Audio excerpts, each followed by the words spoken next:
le dossier qu'ils transmettent au procureur là, il faut quand même qu'il y ait une durée pour l'instruction. Alors, de durée. C'est le PR ou c'est le PG? Ok, nous voulons proposer que, au lieu que Apusia fasse des efforts pour s'impliquer directement, non, directement terminer d'abord l'idée pour savoir comment le formuler. Au lieu de chercher à s'impliquer directement dans le contrôle, bien l'audit des actions des agents des administrations, qu'elle pense mener la réflexion autrement, telle en sorte qu'il y ait ces branches ou bien mettre en place des points focaux dans les administrations elles-mêmes, à l'image de la direction de la lutte contre la fraude, de la lutte contre la corruption qui est installée au sein de l'OTIE. Je disais que je reviens sur les déclarations de biens. Je crois que c'est avec Apusia qu'on avait parlé de ça. Concernant les déclarations de biens, nous avons suggéré ici aussi qu'il fallait prendre en compte les dettes aussi. Et M. Haruna avait quand même donné certaines explications. Nous insistons parce que quand on parle de patrimoine, c'est l'ensemble de biens et de dettes. Actif et passif. Voilà. Donc, le passif dans la déclaration. Nous sommes tous concernés par rapport aux propositions des actions. J'aimerais réitérer, s'il y a des dispositions au niveau de l'assemblée juridique togolais qui a pris en compte certaines dispositions. L'indice de perception de la corruption dans le secteur public était de 70 points sur 100 en 2021 pour le cas du Togo. Et je proposerais, si c'était possible, que nous ayons cet indice par secteur. Si Apusia pouvait mettre à notre disposition l'indice de corruption par secteur, c'est-à-dire secteur extractif, secteur tel, secteur tel. Ça permettra ce que chacun se sente responsable dans ce fléau. Et dans le secteur, il faut se référer à l'EPCCT, à une étude sur la perception du coût de la corruption. Et ce qui est faisable, c'est de voir les secteurs les plus corrompus, mais on ne peut pas se mettre là à faire tous les secteurs ici. C'est pas possible. Si vous avez des propositions, faites-les en englobant les secteurs, c'est encore mieux. Vous n'allez pas faire dans le secteur minier à part, à la douane à part, à la police à part. Je crois que c'est plus pratique comme ça.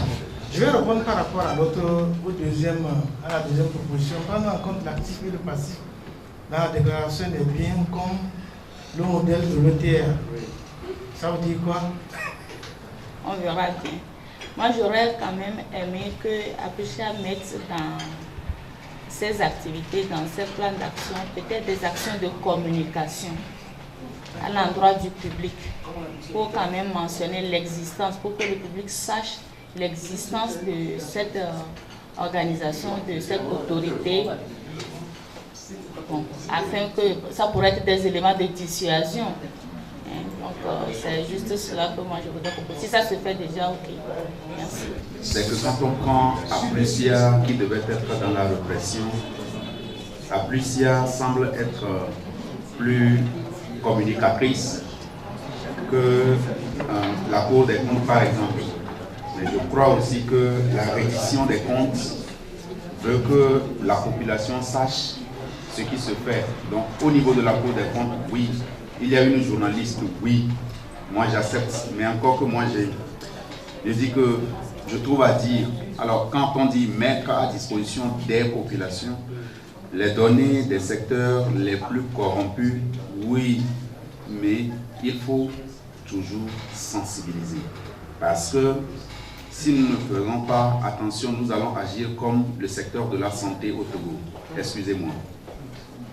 Il faut se situer dans la prévention que de chercher à appliquer une méthode de guérison. La stratégie curative ne règle pas les problèmes. Il faut éviter que les problèmes arrivent. Et pour éviter que les problèmes arrivent, il faut sensibiliser. Je ne pense pas que tout de suite le Rwanda à commencer par sanctionner ou à commencer par agir avec des textes comme ça, sans sensibilisation. Si la population n'est pas bien éduquée, n'est pas bien informée, ce qui est sûr, les gens vont poser les actes qu'on ne veut pas. Et on sera dans la répression, oui. Avoir l'information, c'est avoir le pouvoir. Donnons le pouvoir aux gens d'agir pour lutter ensemble contre, pour que ça puisse prendre. Donc moi je pense que mettre à la disposition, oui, mais il faut insister sur le volet sensibilisation. Parce qu'au Togo, la chose la mieux partagée, c'est le manque de sensibilisation dans tout ce que nous faisons. Donc, que les chargés de communication, quand ils font des propositions, que cela puisse être validé.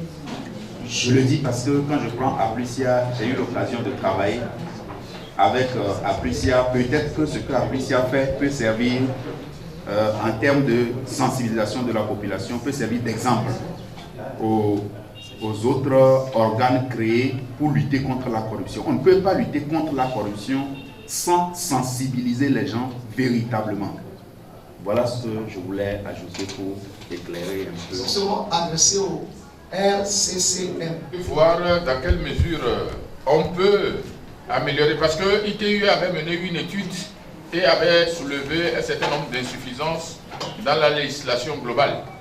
Donc si, je ne sais pas si c'est RCCM qui va l'organiser, Santif ou ITIE, il faut qu'on se retrouve autour de cet arrêté, ensemble avec OTR, qui doit centraliser les données pour voir si on peut ajouter un certain nombre d'éléments déjà avant que cela ne soit effectivement mis en œuvre. Voilà ce que je voulais dire.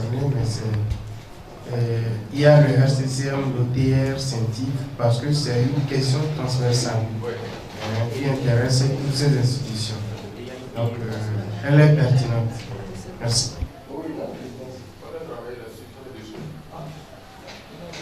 Et maintenant la présidence. Quoi? Les mains sont rattachées à les mains c'est délégué. Non, RCCM doit se faire connaître du public. Oui, comme Français terre à terre. Il faut que la maman qui vend au marché sache ce qu'on appelle RCCM. On est dans le processus de formalisation, non? Que les gens doivent quitter l'informel. Il faut qu'on vous connaisse. Vous êtes cachés, s'il vous plaît. De la personnalité juridique. On ne peut pas la sur la procédure. C'est la procédure. C'est qu'avant, les sociétés étrangères venaient prendre les permis en même temps. Avant de... Ils ne se constituaient pas en société de droit togolais. Et je pense que ça faisait beaucoup d'évasion fiscale. Du capital. Et ils veulent écarter le national qui est devant. Et justement, là, il y a un cas de constitution ils veulent lui donner quelque chose. Donc, oui, pour qu'il les laisse quoi. Arrivé à un moment même, ils voulaient vendre le fonds de commerce à 1 milliard, tantôt c'est 2 milliards, juste pour lui dire que bon, toi, un seul individu, tu as 2 milliards là, mais ça te suffit. Donc, or, c'est pour s'accaparer du bien, même de tout l'État du pays. Donc, vous voyez, donc moi, à mon humble avis, il fallait même mettre les nationaux devant. Que les décisions se prennent avec l'accord des nationaux. Ce n'est pas parce qu'ils viennent appuyer qu'on va leur donner tout ce que nous avons, notre richesse. Non, il faut qu'on mène vraiment une réflexion en ce sens. Il serait intéressant que les conclusions de l'audit de la Cour des comptes, c'est lesquelles conclusions peut-être qui vont impacter la fiscalité puisse être mise à la disposition de l'administration pour que l'administration de son côté tire les conséquences. Concrètement, l'administration fiscale. Quelle action? Oui, donc à supposer, oui, c'est-à-dire que la Cour des comptes met à la disposition de l'OTR le rapport de l'audit qui impacte, je m'explique. Je prends par exemple Togocom, où la Cour des comptes nous a envoyé la liste en début d'année que Togocom fera partie, ou bien l'hôtel Cara, ou bien les 30 août feront partie de l'audit ou de 2023. Non, il n'y a pas de problème. Nous, on attend. Lorsque la Cour des comptes a besoin d'une information près de nous, donc peut-être la situation de l'entité, nous le voyons. Mais nous n'avons jamais eu un retour pour dire, bon, est-ce que la structure est sincère? Est-ce qu'elle est régulière? Alors que nous, au niveau de l'administration, nous avons une mission de régalienne de contrôle a posteriori des actions de cette société. Voilà un peu l'idée. Maintenant, nous, on va plus loin pour dire, lorsque nous, on va par exemple pour contrôler de Bocom, et on s'est rendu compte que c'est le DG même qui a joué le jeu de la gestion, comment dire, qui a fait des actes anormaux de gestion, souvent le redressement, les charges sont mises dans le compte de la société. Ce que nous, au niveau de l'administration fiscale, on n'est pas d'accord, parce que nous estimons que c'est la société elle-même qui va encore payer ça, alors qu'en réalité c'est le DG qui avait fait les manipulations. Donc nous on propose que de plus haut niveau que le redressement qui sera mis à la charge de la société, si vraiment le responsable concerné est vraiment identifié, que ce soit lui qui paye, puisque les sous de toutes les façons sont quelque part. Merci. Vous pouvez demander à la Cour des comptes le rapport d'une entité qu'elle a contrôlée.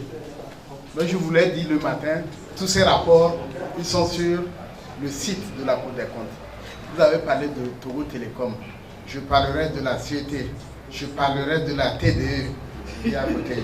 La Cour des comptes a effectué des audits dans ces 3 structures. Les rapports sont là. Je vais être concret parce que vous avez été concret. Concernant Togo Télécom, l'audit qui a été mené a montré que le DG de l'époque avait commis des fautes de gestion, ce qu'on peut qualifier de fautes de gestion. Par exemple, quand il perd un parent et presque tout est à la charge de la société, c'est des cas de faute de gestion qui normalement devaient être jugés par la Cour de discipline budgétaire si elle existait déjà. Sinon, on a la possibilité d'envoyer de ces cas au parquet. Là, je vais vous lire quelque chose ici, une partie de la présentation que j'ai faite très rapidement ce matin. Le temps ne permettait pas qu'on aille dans les détails. Cela permettra de sortir, de proposer une action concrète pour résoudre ce problème. Dans la sanction des fautes de gestion, j'ai rappelé que ces sanctions sont suggérées dans certaines dispositions de notre loi organique 2014. Je crois que ce sont les articles. Non. La loi organique relative aux lois de finances. Disons que. Voilà. Elle se lie avec le code de transparence dans la gestion des finances publiques au Togo. C'est la loi de 2014. Vous pouvez vous-même la voir. Voilà, c'est très important. Et donc, elle suggère que les fautes de gestion peuvent faire l'objet de sanctions disciplinaires ou de sanctions par la Cour des comptes. Le responsable de l'entité peut prononcer une sanction contre son agent, des sanctions administratives.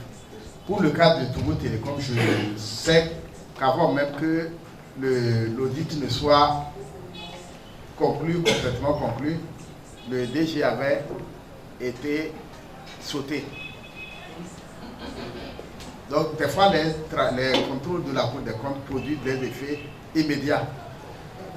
Voilà. Donc, pour le reste, il est important de signaler que les fautes personnelles de gestion doivent être détachées des fautes, les fautes personnels sont détachables du service revient au procureur près la Cour des comptes, qui peut agir de sa propre initiative ou sur saisine de la Cour, le président de la Cour des comptes peut le saisir, ou bien une chambre, le président d'une chambre peut le saisir pour lui confier un dossier qui présente des relents de faute de gestion. Le cas le plus fréquent, c'est la chambre qui lui transmet le dossier. Mais qu'est-ce qu'il en fait? Pour le moment, c'est là que je voudrais attirer votre attention pour qu'on puisse faire une recommandation. Ce n'est pas moi, mais c'est notre atelier. C'est quoi? Alors, ça peut être aussi à la demande d'un ministre. Le ministre de tutelle peut demander que le procureur près la Cour des comptes transmette le dossier de l'agent indélicat qui dépend de lui au tribunal. Un de tels dossiers au tribunal, Alors, par ailleurs, ce n'est pas que la Cour manque de moyens pour le faire, non. Puisque la poursuite devant les tribunaux des cas de faute de gestion expose à l'application des sanctions prévues par le nouveau code pénal du Togo, notamment en ses articles 586 et 587 bis, 586 bis et 587 qui traitent de la complicité en matière de délit. 588 qui parle des receleurs et 589 et 590 et 591. Voilà. Donc concrètement, tout ce développement, c'est pour dire que nous ne sommes pas dépourvus de moyens pour sanctionner les fautes de gestion ou bien pour transmettre tous les cas de fautes de gestion aux tribunaux. Mais pendant un temps, le procureur la Cour estimait qu'elle était dans une phase pédagogique. Elle ne voulait pas sanctionner tout de suite, taper fort tout de suite. Et c'est ça qui nous amène là. Mais je crois que ça fait 12 ans après, il est temps qu'on transmette les dossiers, qu'on sévisse. Donc, c'est là que je vous suggère d'appeler. Je ne sais pas s'il faut inciter ou bien... Inciter. Ça, c'est pour toi. Le procureur général, près la Cour des comptes, à transmettre les cas de faute de gestion aux tribunaux, à défaut de pouvoir lui-même les sanctionner. Il est très là. Que ça entre dans le domaine public, c'est bien, on peut tirer, mais est-ce que c'est un peu plus élégant qu'on envoie ça à tous les organes de lutte ou bien, voilà, ou bien de choses, de contrôle? Et c'est dans ce sens que je me trouve que c'est limitatif. Pourquoi vous avez mis seulement mettre à la disposition de l'OTR pour qu'elle fasse quoi? Pourquoi c'est elle seule? Voilà. Non, il n'y a pas de suivez. Quand l'OTR envoie des informations, il sait que sur telle ou telle société, il devrait avoir un audit. Le jour où c'est publié, personne ne sait. Donc, la communication voudrait, les conférences de presse, c'est fait pour ça. Pour les notes, les communiqués de presse, conférences de presse, notes à l'attention de la presse, c'est fait pour ça, pour informer tout le public qu'aujourd'hui, ou telle date, le dernier rapport de la Cour des comptes est publié sur son site, donc voici les coordonnées. Et là, l'OTR n'a plus besoin d'être saisi personnellement. Donc je crois qu'on peut encourager la Cour des comptes à mieux informer le public sur la publication de ces rapports. Au dossier qui ont été transmis au parquet. Oui, peut-être prévoir un mécanisme de suivi des dossiers, des suites réservées aux dossiers transmis au parquet de la Cour des comptes. Mieux que guérir. Au lieu d'attendre sanctionner, pourquoi ne pas prendre des mesures, des dispositifs pour informer la population, qu'elle sache que quand je pose un tel acte, demain ou plus tard, j'aurai à répondre. Du coup, ça peut quand même redresser un certain nombre de choses. C'est dans ce sens qu'il est quand même important que cet organe soit quand même connu et que ça va même être dans l'avantage de l'État pour que la population sache qu'il y a des actions qui sont prises quand même par l'État pour demain régulariser ce que peut-être se dit tout bas. Voilà dans le sens que nous voulons quand même donner par rapport à cette proposition. Merci. Cette recommandation peut ne pas être adaptée, mais on peut demander à la CENTIF de renforcer peut-être sa communication institutionnelle. Parce que communication avec le public, je ne crois pas que cela soit vraiment opportun pour la CENTIF vu sa nature. Donc on peut parler de la communication institutionnelle, donc toutes les structures avec lesquelles elle est appelée à collaborer, il doit avoir une fluidité de communication entre elles. Il y a des structures qui font la lutte contre la corruption, mais ce n'est pas forcément leur domaine de prédilection a priori. Quand nous prenons la CENTIF, c'est blanchiment de capitaux et financement du terrorisme. Et quand vous prenez ces deux domaines, c'est tellement complexe que la visibilité individuelle ou de l'agent n'est pas du tout conseillée. Donc, c'est vrai, on fait les propositions, il est là, il peut nuancer, mais comme l'a dit Parfait, communication institutionnelle, pour savoir qu'il y a un organe comme ça au Togo, oui. Mais pour le reste, ça va être un peu difficile. Aux autres organes, c'est comme si on demandait à l'ANR d'aller communiquer en réalité. Non, ce que je dis, quand j'ai entendu qu'il faut copier, coller, reprendre ce qui a été dit des autres organes, il faut aussi que la CENTIF communique de cette manière. Je dis non, parce que c'est comme si on demandait à l'ANR de communiquer et ce n'est pas possible. Et donc, heureusement que Parfait et Michael ont insisté sur la communication institutionnelle, c'est-à-dire informer les gens que nous avons un organe au Togo qui lutte contre le blanchiment, oui. On s'arrête à là. Parce que quel est le public même visé en réalité? Voilà. Donc je pense que ici, voilà, ce n'est pas la masse. On ne peut pas. Voilà, on ne peut pas. Il ne faut pas que nous perdons de vue cela dans nos propositions que nous sommes ou que nous voulons faire. Voilà. La position des uns et des autres. Bon, moi, à mon avis, il faut carrément lever ça. C'est ce que j'ai à dire. Il faut carrément lever ça parce que pour ceux qui connaissent bien la série, vous connaissez là-bas, il n'y a pas d'enseigne. Non.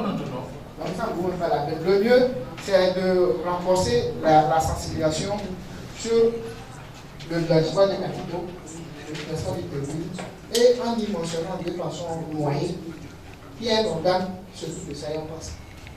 Mais si vous voulez faire une communication institutionnelle sur la santé, ça ne va pas passer. Est-ce que vous voyez ce que je dis?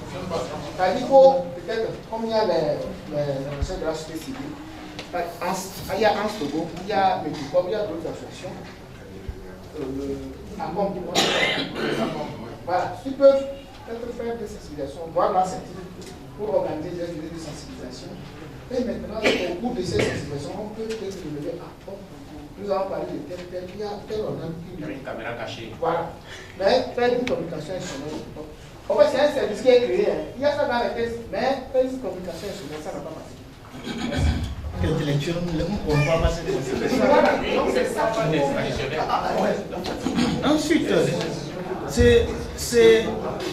c'est une nouvelle lutte.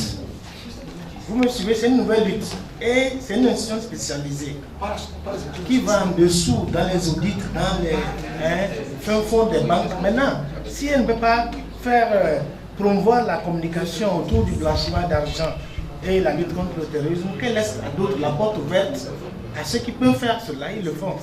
Parce que si un jour, si vous auto-censurez, vous dites que ce n'est pas possible, et vous fermez la porte, mais des gens seront intéressés à faire de la communication autour du blanchiment des capitaux et le terrorisme, mais ils ne pourront pas faire. Il vaut mieux prévoir et vous laisser. Je suis d'accord d'avis avec lui qu'ils disent qu'on ne mette pas ouvertement la CENTIF.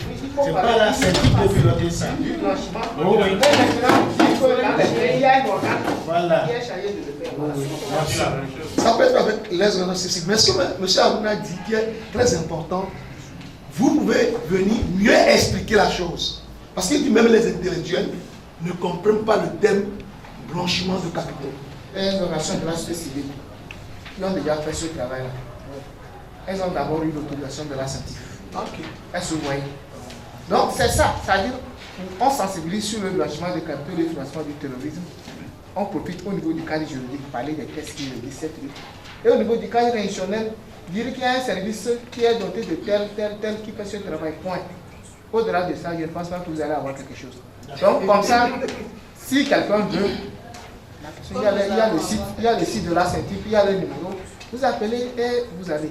Mais s'il faut peut-être, je ne sais pas, mettre en exergue, c'est-à-dire pour que les gens sachent qu'il y a un service comme ça, vous passez votre temps, voilà.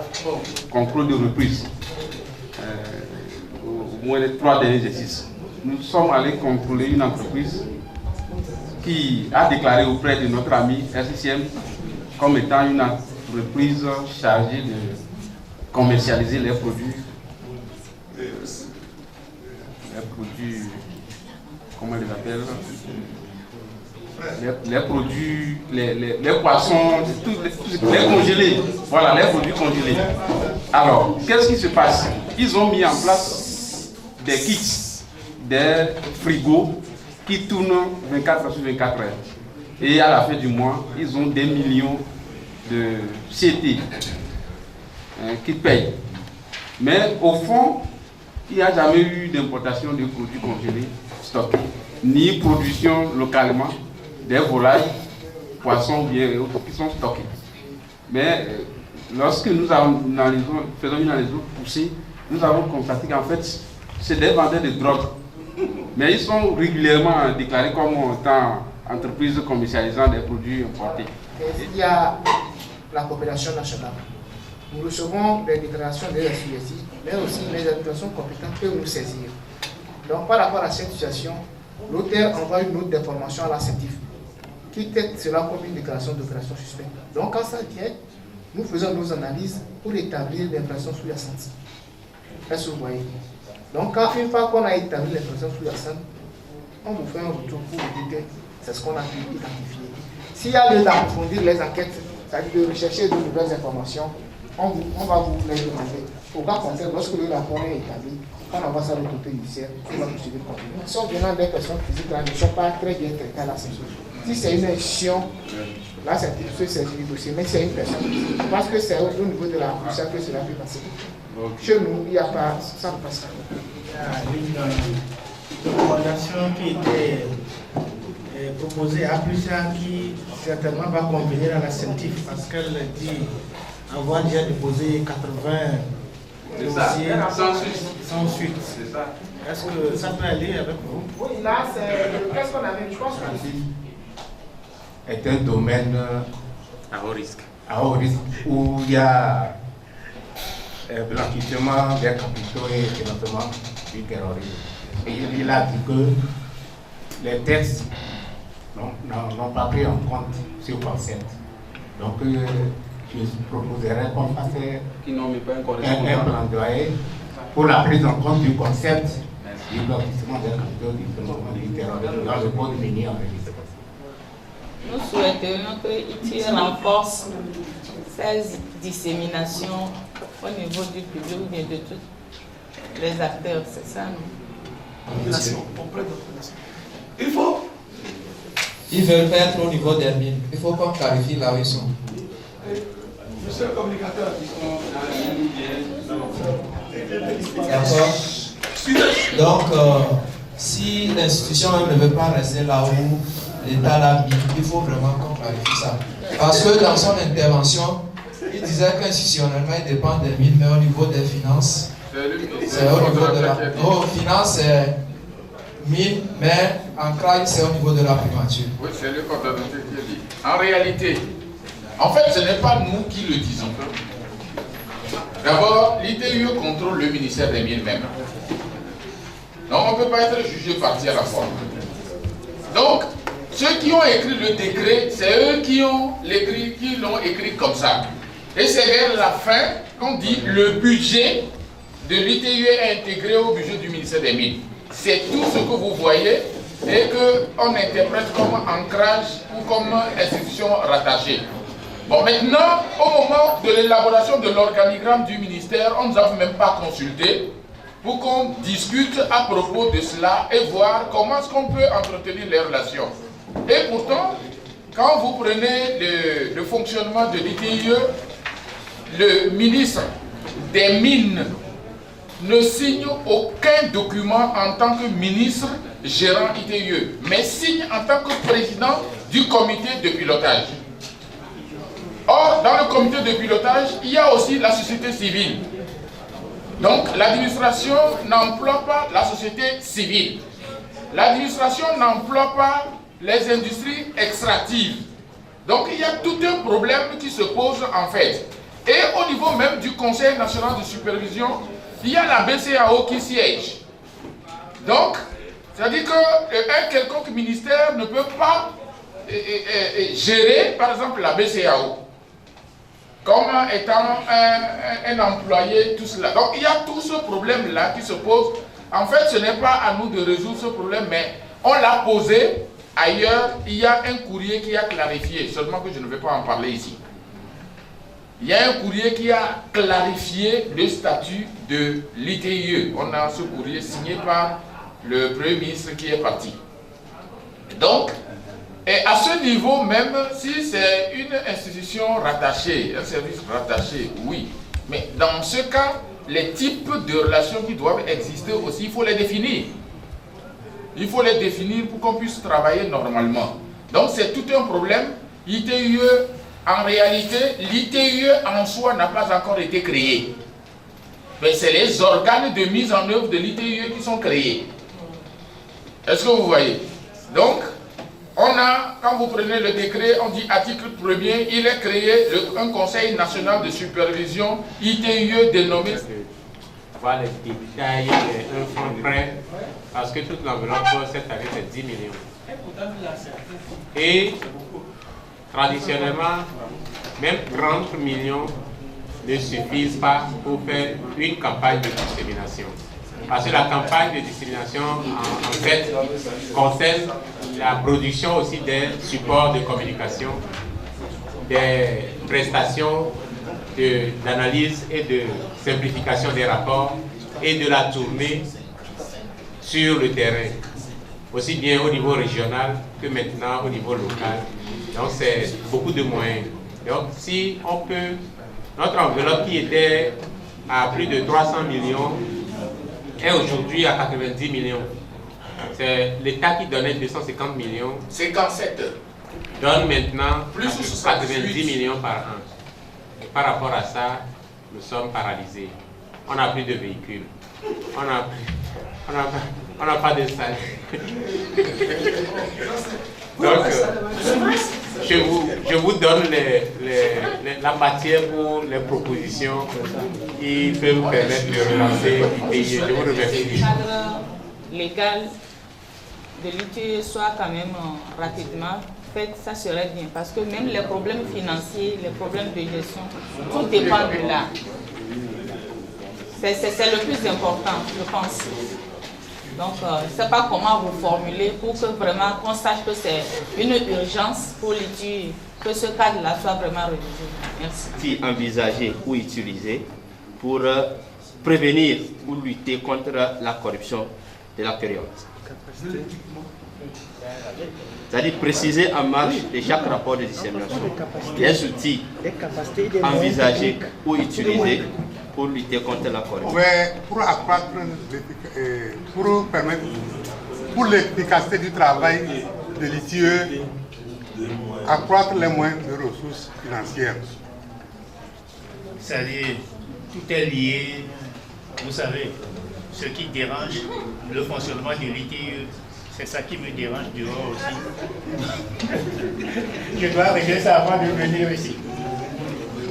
Voilà.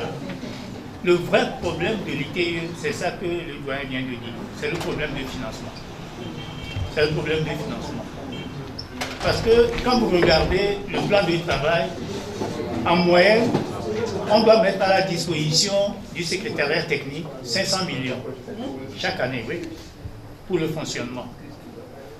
Mais au début, c'était bon, on recevait 358 millions, 400 millions du gouvernement, 200 millions ou bien 250 millions de la Banque mondiale et 450 millions de la BAD.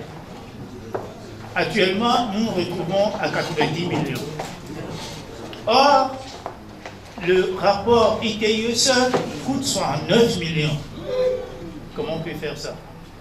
Si bien que on a été obligé, le comité de pilotage a convenu que le rapport ITIE soit élaboré en interne par le secrétariat technique et le comité de pilotage. Mais pour la phase de pilotage, c'est-à-dire la phase pilote, on a quand même souhaité qu'on soit accompagné par un conciliateur. C'était avec des difficultés que la commission de contrôle a accepté d'ordonner ou bien de donner une autorisation pour ce marché-là, ou bien le recrutement des consultants. Parce que l'argent qu'on avait prévu, 10 millions pour un consultant externe, c'est-à-dire étranger, c'était très peu. Maintenant, en ce qui concerne le cadre légal, c'est vrai, on a des problèmes de tutelle et des fois ça pose des difficultés pour le financement. Parce qu'on est comme des chauves-souris et nous sommes ailleurs, mais là où on doit puiser les fonds, aussi on a des difficultés là-bas.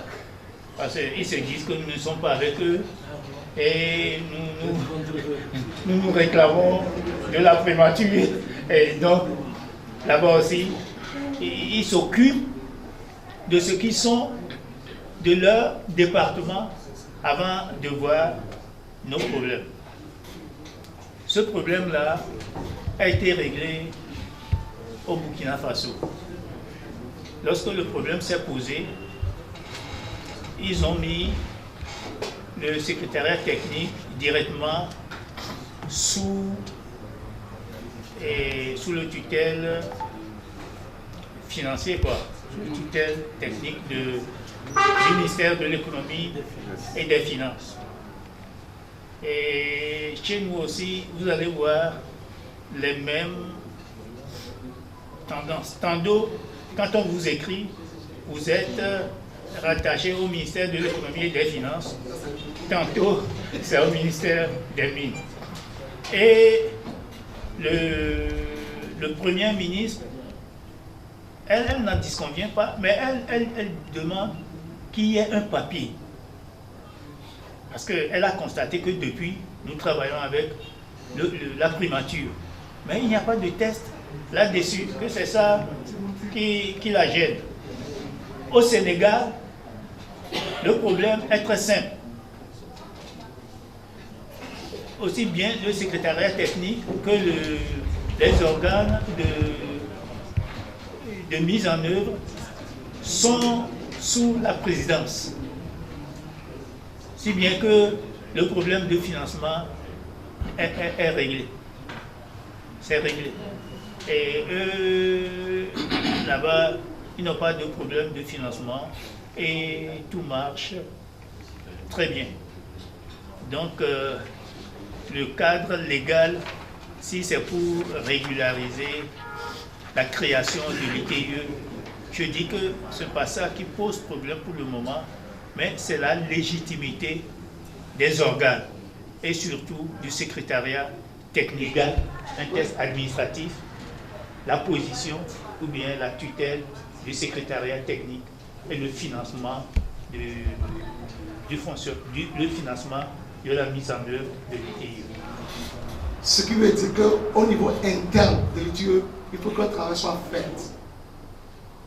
Parce que pour moi, vous avez parlé du Sénégal, qui a placé l'ITIE Sénégal sur la présidence. Il y a d'autres pays qui ont des organes comme ça. Je crois que si c'est réglé au niveau interne de l'ITIE, Madame la Première ministre vous a dit de venir avec un papier. Un papier ne pose pas de problème. Non, pas le droit de venir avec un papier. Non, pas vous. Que le gouvernement doit... Où est-ce que je dis, si au niveau interne, vous êtes vraiment organisé et que vous décidez sur quelle tutelle par rapport aux autres pays qui ont déjà retiré, vous pouvez faire des propositions et au niveau du Conseil des ministres, on peut délibérer. Parce que quand le problème persiste, je ne crois pas que même aujourd'hui, dans 1 an, 2 ans, c'est les ministres qui vont régler si au niveau interne, il n'y a pas un travail qui est fait et que vous êtes d'accord ou vous voulez mettre l'ITIE sous tutelle, nous aurons les mêmes problèmes. Un. Deuxième problème, je réfléchissais, mais je vois par rapport à votre mandat que ça sera très difficile de tendre la main à l'international parce que vous travaillez sur des dossiers qui sont pratiquement souverains. Donc moi je propose que au sortir de ce séminaire, que l'ITIE Togo s'asseye pour mieux réfléchir par rapport à ces problématiques et voir par quels moyens, comme vous l'avez si bien dit, dans le cadre légal, c'est-à-dire le papier administratif, pour que vous soyez vraiment orientés. Sinon, le problème de l'argent qui est le nez de la guerre, aujourd'hui, on ne peut pas se tromper si on n'a pas l'argent. On ne peut pas faire des rapports, on ne peut pas faire des investigations. En fait, c'est l'État qui sait pourquoi il a adhéré à l'ITIE et ce qu'il veut en faire. Le travail est fait, le résultat est là. Nous, les difficultés qu'on a rencontrées, même au niveau de la validation, on a posé un certain nombre de problèmes qu'on rencontrait. J'étais responsable des services administratifs, c'est-à-dire ministère. On connaît toutes ces situations aujourd'hui. Nous avons pris les textes, on a recruté un consultant qui a analysé le cadre institutionnel de l'ITIE Togo. Nous avons les recommandations aussi. Maintenant, par rapport à ce qu'on veut en faire aujourd'hui et demain, je ne crois pas que c'est nous les acteurs qui devons orienter les premiers responsables sur mettez-nous ici ou cela pour qu'on soit plus efficace. Non. Donc, le travail ne revient pas directement à l'ITIE Togo ou au secrétariat technique de proposer, ok, à partir d'aujourd'hui, mettez-nous ici. On a eu des indélicatesses avec le ministère des Mines dans nos rapports. On a trouvé des indélicatesses avec le ministère des Finances dans les rapports. Et c'est les premiers acteurs qui étaient dans ces situations-là. Bon, maintenant, vous mettez l'ITIE sous tutelle de ces autorités, il vous dit, faites ceci. Vous ne respectez pas, vous avez des problèmes administratifs. Mais c'est pour cela que l'État a su très bien, avant de mettre l'ITIE en l'air quelque part. Je vous remercie. Pas un texte. Le niveau international dit ITIE est une norme de promotion de la transparence, de la gouvernance et de la redevabilité. Maintenant, la norme existe. Tout pays qui veut adhérer à ITIE doit suivre une démarche donnée. 1. Le pays doit faire une déclaration publique que je vais adhérer. 2. Le pays crée les organes de mise en œuvre. 3. le pays nomme un haut responsable pour diriger l'ITIE. Et puis, on doit élaborer un plan d'action, c'est-à-dire, ce sont ces documents-là qu'on doit soumettre au secrétariat international. Et le conseil d'administration de l'ITIE international s'assoit, étudie le dossier et prononce l'adhésion du pays à l'ITIE international. Maintenant, quand vous adhérez à l'ITIE international, vous avez l'obligation de respecter la norme.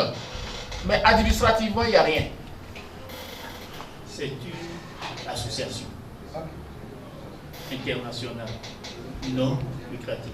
Donc au niveau de l'ITIE, c'est une association. C'est-à-dire qu'il y a la norme, mais il y a l'association aussi, et qui a la même configuration que l'ITIE national. Au lieu d'avoir le groupe multipartite, c'est un groupe multipartite aussi, c'est le conseil d'administration. Et immédiatement, il y a le secrétariat international.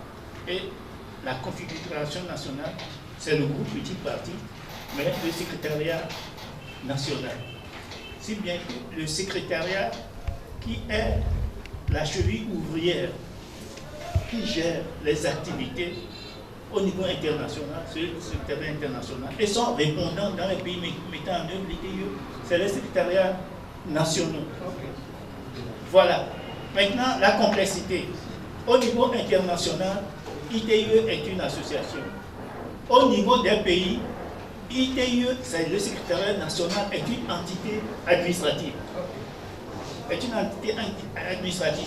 Si bien que le secrétariat national relève du gouvernement, mais a des relations avec, répond immédiatement au secrétariat international.